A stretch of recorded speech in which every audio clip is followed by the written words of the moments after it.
அனைவருக்கும் வணக்கம். எல்லோரும் எப்படி இருக்கீங்க? இதுதான் நம்ம ரோஜா. இந்த செடியிலேருந்து நாம் சில களைகளை பதியம் போட்டு எடுக்கலான்னு சொல்லி தான் இந்த செட்டப்பு. ஹைட் அதிகமாக இருக்கிறதுனால கீழே ஒரு தொட்டி, கல் மேலே ஒரு தொட்டி அப்படின்னு வச்சு அதில் மண்ணை வச்சு அந்த களையை பதியம் வச்சு அது மேலே வெயிட்லாம் வச்சு கல் வச்சுருக்கோம். ஆனால் அந்த ரோஜா வேர் விடுதோ இல்லையோ அந்த தொட்டியை சுற்றி இந்த சிறு பசரைக்கீரை ஹேங்கிங் பாட்டில் தொங்குற மாதிரி அழகாக தொங்கின்னு இருக்குது. ஹேங்கிங் பாட்டில் கூட இவ்வளோ அழகாக வளர மாட்டேங்குது. இது சூப்பராக வளர்ந்து வந்திருக்கு. ஆனால் இப்போ இது எல்லாத்தையும் ரிமூவ் பண்ணிவிட்டு இந்த கல்லெல்லாமே எடுத்துகிட்டு, இந்த கல்லெல்லாம் எதுக்கு வச்சோம் அப்படின்னா அந்த ரோஜாக்களை தூக்கிட்டு வந்துடாமல் இருக்கிறதுக்காக வெயிட் வச்சு அது மண்ணில் நல்லா பதியறதுக்காக வச்சுருந்தோம்.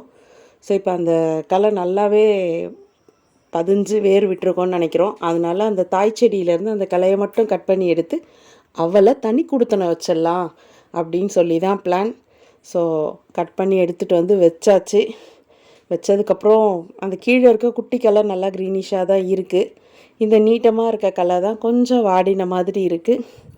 பார்க்கலாம், வேர்கள் பிடிக்க பிடிக்க துளிர் வந்துடும் நினைக்கிறோம். இப்போ அடுத்த கலையுமே அந்த செட்டப்புக்கு ரெடி பண்ணி வச்சுருக்கோம். நன்றி. நலம் பெறுக, வளம் பெறுக.